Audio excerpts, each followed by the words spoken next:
Let's make Far North Spirits' version of the Polar Shortcut.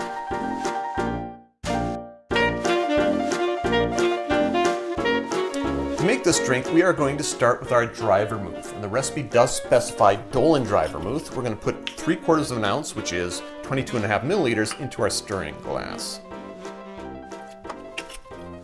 1/2 ounce of cherry liqueur, and they do specify herein. 1/2 ounce, 15 milliliters.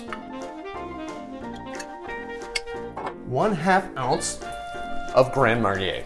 1/2 ounce, 15 milliliters. And finally, the Ålander Aged Rum from Far North Spirits. 1.5 ounces, which is 45 milliliters.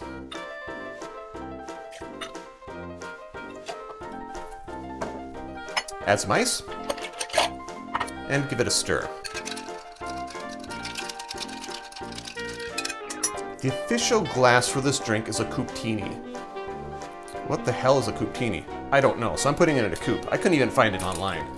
Coupe, martini, cocktail glass. Let it be your choice.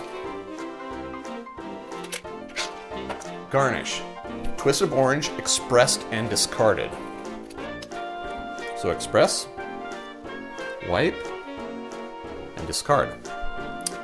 And there you have it, the Far North Spirits version of the Polar Shortcut. Drink with good spirits.